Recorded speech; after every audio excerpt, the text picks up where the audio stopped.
بسم الله الرحمن الرحيم نحمده ونصلي على رسوله الكريم أما بعد السلام عليكم ورحمة الله وبركاته. جس طرح مولانا عبدالقدوس صاحب قدوسی فرما رہے تھے کہ پہلی دفعہ میں آپ کے راجنپور میں آ رہا ہوں اور یہاں سے کچھ ساتھی ہمارے ساتھ رابطے میں آتے تھے تو میں ان سے عرض کیا کرتا تھا کہ مجھے تو یہ بھی نہیں پتا کہ راجنپور ہے کہاں پہ اور میں نے کہاں پہ جانا ہے، تو میں نے کبھی حامی نہیں بھری یہاں آنے کی. اور یہ مولانا صاحب ایسا آدمی ہے کہ اس نے مجھے بغیر بتائے یہاں ٹائم دیا اور مجھے گاڑی میں بٹھا کے کہتے کہ اب راجنپور جانا. تو اس طرح ہم جو ہے نا گرفتار ہو کر آپ کی خدمت میں پہنچے ہیں. اللہ تعالیٰ جو ہے ہمارے آنے کو آپ کے ہاں قبول فرما لے. آپ کا جو پروگرام ہے الحمدللہ کافی دیر سے چل رہا ہے اور اب وقت بھی کافی گزر چکا ہے اور ختم نبوت کے عنوان پر یہ پروگرام ہے. اور ہمارے پتہ صغیر میں قادیانیت جو ہے یہ ایک ایسا دجل ہے جس نے 150 سال کے محیط عرصے پر اس کو ہو گئے ہیں اور یہ چل رہا ہے اور مسلمان اس کی سے اپنے عقائد کی حفاظت کر رہے ہیں. اور پاکستان بننے کے بعد ہمارے ساتھ ظلم یہ ہوا کہ پہلا وزیر خارجہ سر ظفر اللہ جو ہے وہ قادیانی کا وزیر خارجہ بنا اور اس نے پاکستانی سفارتخانوں کو مشنری طور پر قادیانیت پھیلانے کے لیے دنیا میں استعمال کیا. اور 53 میں حضرت سید عطا اللہ شاہ صاحب بخاری کی زیر قیادت تحریک چلی اور اس میں لاہور کے مال روڈ پر تقریباً 10,000 مسلمانوں نے جام شہادت نوش کیا اور اپنے خون سے لاہور کو رنگین کیا، لیکن نتیجتاً ہمیں کچھ حاصل نہ. پھر 74 میں دوبارہ ربوہ اسٹیشن پر نشتر کالج کے طلباء کے اوپر قادیانیوں کا ظلم اور بربریت جب ہوئی تو اس کے جواب میں جب تحریک چلی اس وقت ہماری قیادت جو ہے اسمبلی کے اندر موجود تھی، تو پھر ہماری تحریک جو ہے وہ کامیاب. جب 70 کا الیکشن ہوا تھا اس وقت قادیانیوں نے پیپل پارٹی کی حمایت کی تھی، اس کو ووٹ دیے تھے اور ان کو کامیاب کر کے حکومت میں بھیجا تھا. اور ان کے ذہن میں یہ خدشہ تھا کہ ذوالفقار علی بھٹو جو ہے یہ ایک سیکولر ذہن کا بندہ ہے، اس سے ہم اپنے کام کروا لیں گے. تو مرزا طاہر اور مرزا ناصر جو اس وقت تھے انہوں نے یہی بات سمجھ کے بھٹو صاحب کو کہا کہ ان مولویوں سے کہو کہ اسمبلی میں ہمارے ساتھ بات چیت کر لیں اور دیکھتے ہیں کہ ہم مسلمان ہیں کہ یہ مسلمان، حق اور باطل کا فیصلہ ہو جائے گا. تو بھٹو نے حضرت مفتی صاحب کو کہا کہ قادیانیوں کی درخواست آئی ہوئی ہے اور وہ کہتے ہیں کہ اسمبلی میں ہمارے ساتھ بات چیت کر لیں. تو مفتی صاحب نے کہا ہم تو یہی چاہتے ہیں کہ ہمارے ساتھ کسی پلیٹ فارم پہ یہ بات کریں تو ہم ان کے دجل کو ہے پوری امت کے سامنے واضح کرتے ہیں. تو بہرحال وہ ایک لمبی ہسٹری ہے، ان کے بھی بیانات ہوئے، ہمارے علماء کے بھی بیانات ہوئے. اٹارنی جنرل نے مسلمانوں کی طرف سے اسمبلی میں کیس لڑا اور پھر جب فیصلے کا دن آ پہنچا تو اسمبلی کے اس دن جو حاضری تھی اس میں جتنے ممبران تھے چاہے وہ مسلمان تھے یا غیر مسلم تھے ان میں سے اس قرارداد کی مخالفت میں کسی نے ووٹ نہیں کیا۔ جتنے ممبران اس وقت اسمبلی میں موجود تھے جب یہ قرارداد کے اوپر ووٹنگ ہوئی ہے تو سب نے عقیدہ تحفظ ختم نبوت کے لیے ووٹ دیا ہے اور اسمبلی نے ان کو کافر قرار دیا ہے۔ یہ وہاں پہ اپنا کیس نہیں لڑ سکے بلکہ ہار گئے۔ تو اس میں یہ نہیں ہے کہ اس وقت حضرت سید عطا شاہ صاحب بخاری تھے تو ہم ناکام ہو گئے۔ بات یہ ہے کہ ہماری قوت جو ہے وہ اسمبلی میں موجود تھی۔ جس فورم پہ بات ہونی تھی وہاں پہ آدمی موجود نہ ہو پھر کامیابی نہیں ہوتی۔ اس وقت ہمارے مختلف مکاتب فکر کے علماء موجود تھے، MNA موجود تھے، لیکن صحرا پھر بھی ہمارے قائد حضرت مفتی محمود نور اللہ مرتضی کے ساتھ آئے کہ انہوں نے اس فلور پر اس کیس کو لڑا، اور جب یہ کافر قرار دے دیے گئے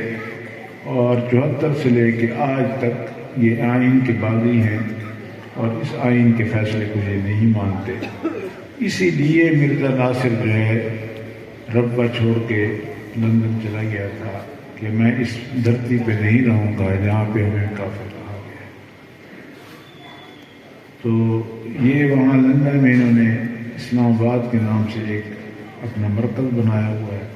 بہت بڑا علاقہ ہے جس میں یہ رہتے ہیں اور ان کا مرکز ہے۔ تو ہمارے والد صاحب جو ہے اس کے تعاقب میں وہاں بھی گئے، ساؤتھ افریقہ میں بھی گئے، امریکہ میں بھی گئے، میں خود گیا ہوں شکاگو میں۔ مجھے وہ علماء ملے ہیں جو اس وقت اس کانفرنس کے وہاں موجود تھے، جو وہ کانفرنس ہوئی تھی اس کے تذکرے ابھی تک شکاگو میں موجود ہیں کہ خواجہ صاحب اس کانفرنس میں تشریف لائے تھے۔ یہ ہمارے اکابر میں جو ایک دل جمی اور یکسوئی کے ساتھ محنت کی ہے، یہ اس کا ثمر ہے کہ آج یہ قادیانی پاکستان میں چھپتے پھر رہے ہیں اور ان کو چھپنے کی جگہ نہیں مل رہی۔ اس طرح قدوسی صاحب فرما رہے تھے کہ پچھلے سال ہمارے چیف جسٹس نے فیصلے کو غلط کرنے کی کوشش کی، لیکن امت مسلمہ اور پاکستان کے عوام کے دباؤ کو برداشت نہیں کر سکے، تو انہوں نے اپنا فیصلہ تبدیل کیا۔ اس وقت جو صورتحال ہے 26 ترمیم میں ہمارے ساتھ معاہدہ کر کے مدارس کے اوپر اب گورنمنٹ جو ہے اس میں ڈنڈی مارنے کی کوشش کر رہی ہے۔ پنجاب میں ہمارے اوپر دائرہ سخت کیا جا رہا ہے اور پٹواریوں کے ذریعے پولیس کے ذریعے فارم بھیجے جا رہے ہیں کہ یہ فل کر دو، یہ فل کر دو۔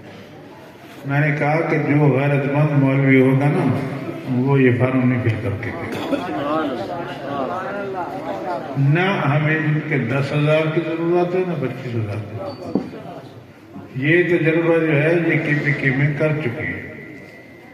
PTI کی گورنمنٹ ہے، وہاں پہ 15 سال ہونے والے ہیں، ان سے بھی کسی نے نہیں لیے اور ہمارے پنجاب کی گورنمنٹ سے بھی کوئی نہیں لائے گا۔ اب مجھے ساتھی نے بتایا کہ کل AC صاحب نے بلایا ہوا ہے، تو میں اپنے ان ساتھیوں کو جو جمعیت علماء اسلام سے وابستہ ہیں یا وفاق المدارس کے مدارس سے وابستہ ہیں، ان میں سے کوئی آدمی ان میٹنگوں میں نہ جائے۔ اگر جائیں گے تو اپنی حیثیت کمزور کرو گے، اپنی قیادت کی حیثیت کمزور کرو گے اور کل آپ کے لیے یہ چیزیں مشکلات پیدا کریں۔ جب آپ جائیں گے ہی نہیں، جب ہمارے قائد نے کہہ دیا ہے، وفاق کی قیادت نے کہہ دیا ہے، حضرت تقی صاحب نے فرما دیا ہے، قاری حنیف صاحب نے فرما دیا ہے، قائد جمعیت نے فرما دیا ہے کہ ہم ان چیزوں کو نہیں مانتے، ہمارے ساتھ اسمبلی کے فلور کے اوپر جو معاہدہ ہوگا اس پر عمل کرو، 1860 کے ایکٹ کے تحت مدرسوں کو رجسٹر کرو، اس کے ساتھ ان کے اکاؤنٹ کھولو تو ہم ماننے کے لیے تیار ہیں۔ اگر آپ یہ بات نہیں مانتے تو ہمیں کوئی ضرورت نہیں۔ پہلے بھی کتنے سال سے ہمارے مدرسے بغیر رجسٹریشن کے چل رہے ہیں، مشرف کے دور سے چل رہے ہیں۔ مجھے ان دنوں پتہ نہیں پتا، ہمارے ہاتھ میں جو مسجدیں ہیں ان کی رجسٹریشن بھی نہیں ہے، فائل جمع ہوتی ہے سرٹیفکیٹ نہیں ملتا، فائل جمع ہو جاتی ہے سرٹیفکیٹ نہیں ملتا، یعنی ہماری مسجدیں بھی تو رجسٹرڈ نہیں ہیں، ان کے بھی اکاؤنٹس نہیں ہیں بینک کے، لیکن پھر بھی ہم ایک کارروائی کے طور پر، تاکہ ہم یہ وہ ہمیں الزام نہ دیں کہ آپ کی تو فائل ہی نہیں آئی، ہم پہلے فائل مدرسوں کو بھی جمع کرایا کرتے تھے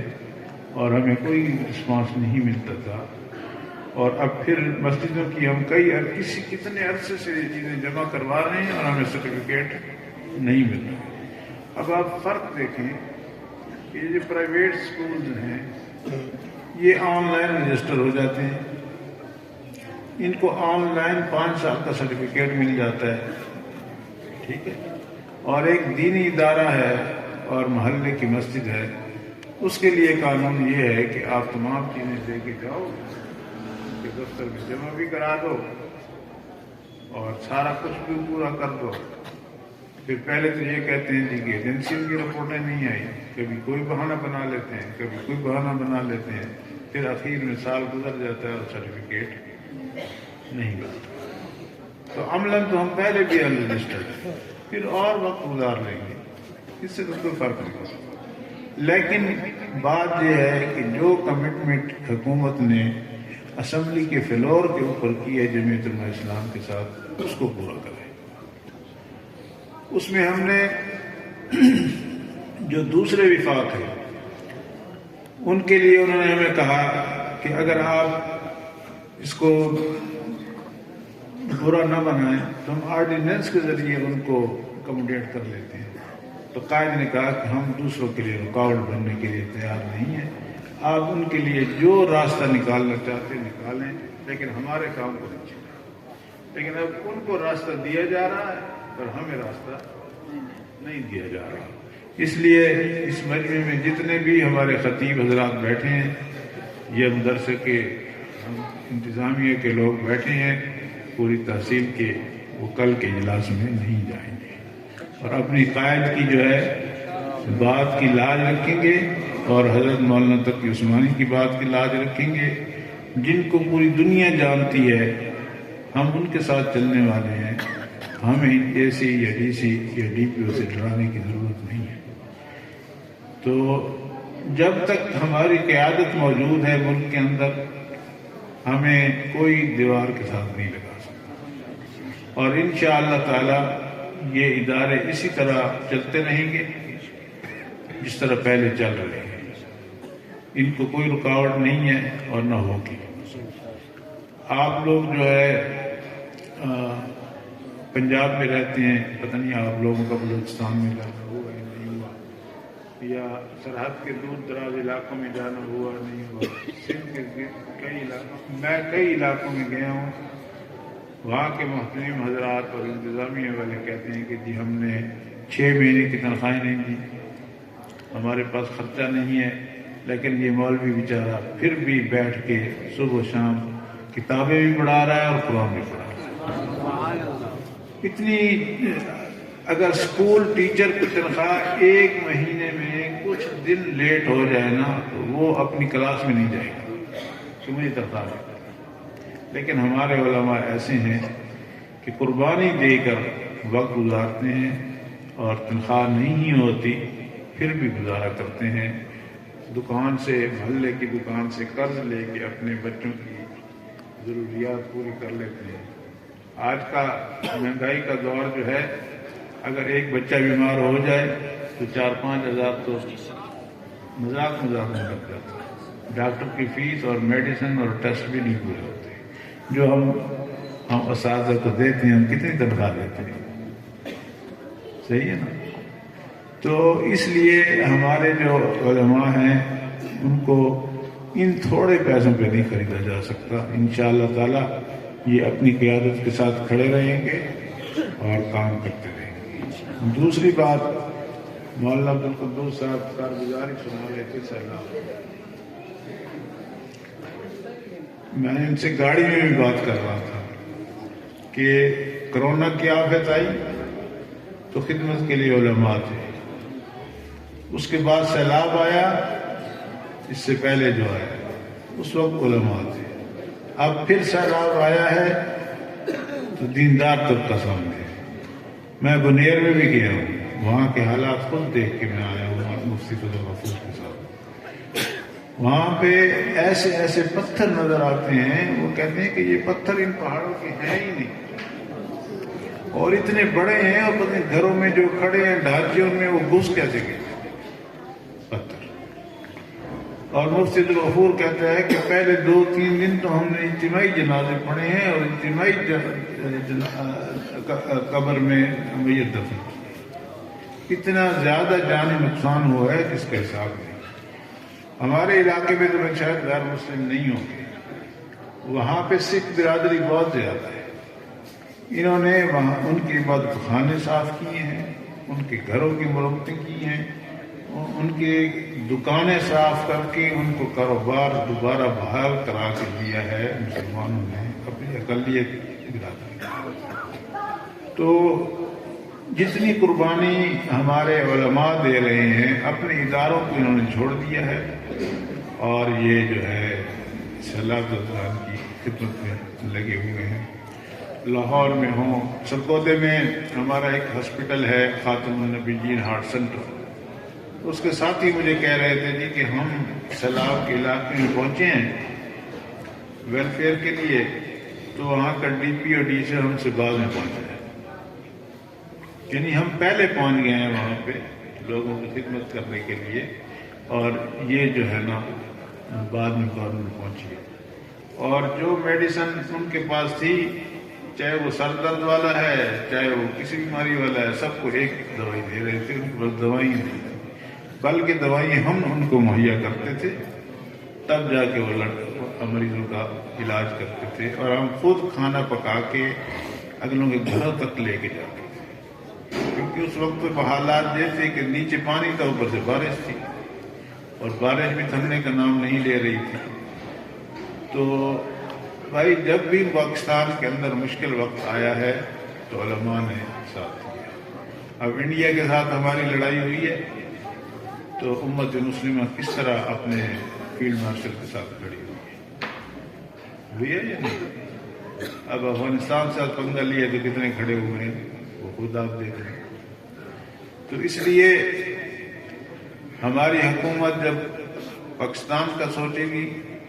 پاکستان کی ترقی کے بارے میں سوچے گی, تو امت جو ہے اس کے ساتھ کھڑی ہوگی. اور اگر وہ پاکستان کے خلاف سوچے گی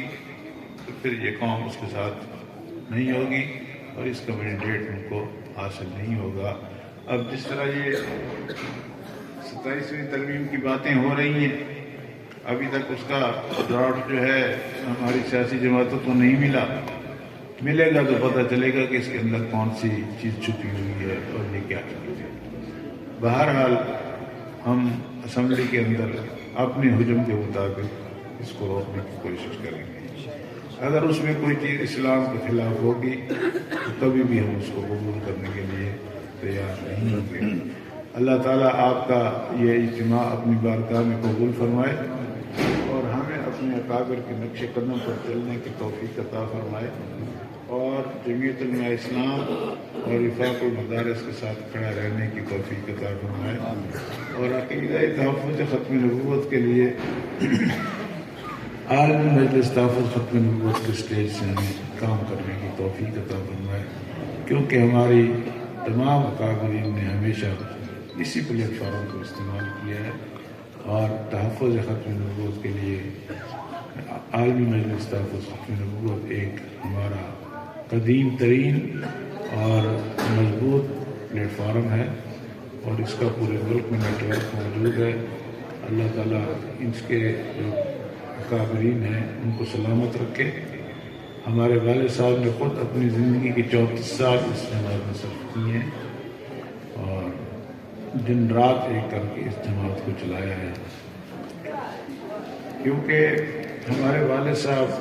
حضرت مولانا یوسف لدھیانی, حضرت مولانا سید یوسف بن نوری نور اللہ مرکزہ کے شاگرد تھے ڈھابیل میں ان سے پڑھتے رہے. چونکہ ہماری خانقاہ میں ایک دفعہ حضرت سید انور شاہ صاحب تشریف لائے تھے ہمارے بڑے حضرت کے زمانے میں، تو حضرت مولانا یوسف بنوری ایک دفعہ میاں والی سے گزر رہے تھے تو انہوں نے کہا کہ میرے استاد یہاں ایک خانقاہ ہے، وہاں گئے تو میں بھی وہاں جاؤں گا۔ تو جب وہ خانقاہ شریف تشریف لائے تو والد صاحب نہیں تھے، سفر پہ تھے، تو اتفاقاً ان کا بھی اسی طرف سفر تھا جہاں والد صاحب بھی ہوتے تھے۔ تو ہری پور میں ایک دن صبح ناشتے کے وقت پہ حضرت مولانا یوسف بنوری نور اللہ مرتضی اس گھر پہنچ گیا جہاں والد صاحب ٹھہرے تھے۔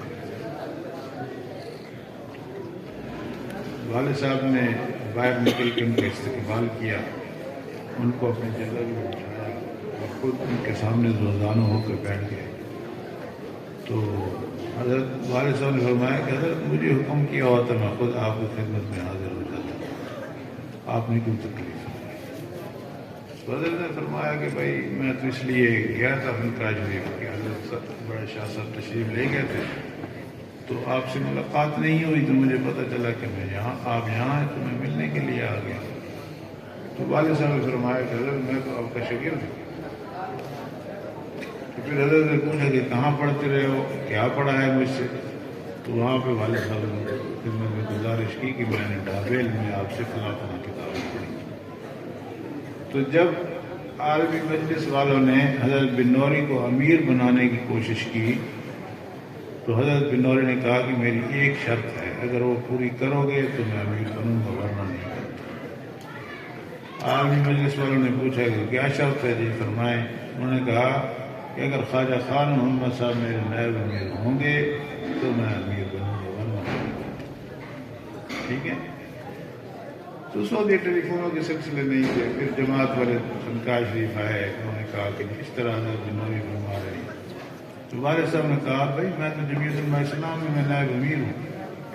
میں تو ہماری جماعت کا دستور ہے 2 جماعتوں میں ایک آدمی نہیں جا سکتا،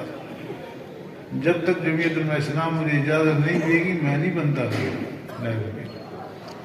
تو پھر حضرت مفتی محمود صاحب نور اللہ مرکزی حضرت نے عرض کیا کہ حضرت بنوری کا یہ حکم ہے، وہ میرے استاد بھی ہیں، آپ بتائیں میں کیا کروں۔ تو والد صاحب فرماتے ہیں کہ حضرت مفتی صاحب نے کہا کہ خواجہ صاحب آپ کے لیے یہ استثناء ہے کہ آپ دونوں جماعتوں میں۔ ٹھیک ہے؟ تو ہمارے والد صاحب اس طرح جمعیت سے اس طرف گئے ہیں، دونوں جماعتوں کے رہے۔ اس لیے یہ ہمارا مشترکہ پلیٹ فارم ہے جہاں پہ ہم نے جمعیت کو مضبوط کرنا ہے، وہاں عالمی کو بھی مضبوط کرنا ہے اور دین کی خدمت کرنی ہے اور مدارس کی خدمت کرنی ہے، کیونکہ ہمارے والد صاحب ہمیشہ پاکستان کے جتنے مدارس ہیں سب کے سرپرست رہے، اور ہم نے ان کی خدمت میں گزارش کرتے تھے کہ حضرت آپ اس جگہ کے دور دراز علاقے میں جلسے میں تشریف لے جا رہے ہیں، وہاں گاؤں میں کوئی سننے والا ہوگا تو آپ جائیں گے آئیں گے مشقت اٹھائیں گے، اس سے بہتر ہے نہ جائیں۔ تو فرماتے تھے نہیں بھائی جانا اس لیے ضروری ہے کہ اگر میں نہیں جاؤں گا تو ان کا کام رک جائے گا نا، میری وجہ سے تو کسی کا کام نہیں رکنا چاہیے۔ تو اس لیے ان دینی اداروں کے ساتھ بھی تعاون ہم نے جاری رکھنا ہے کہ دین کی بقا کا ذریعہ یہ ہے اور دین کے قلعے یہ ہے۔ اگر یہ پاکستان میں نہ ہو تو شاید آپ کو اندازہ نہ ہو کہ باہر کی دنیا میں کیا ہوگا، مسلمانوں کی کیا حالات ہے۔ اللہ تعالی ہمارے ان مساجد کو بھی مدارس کو بھی صبح قیامت تک آباد رکھے، اور ہماری جو قیادت ہے اس وقت ہے یا آنے والی قیادت، اللہ تعالیٰ اس کو صحیح معنوں میں دین کی خدمت کرنے کی توفیق عطا فرمائے۔ جب تک ہم زندہ ہیں ہمیں ان حق والوں کے ساتھ رکھے، جب ہم اس دنیا سے قرض کر رہے ہیں تو اللہ تعالیٰ ہماری مغفرت فرمائے اور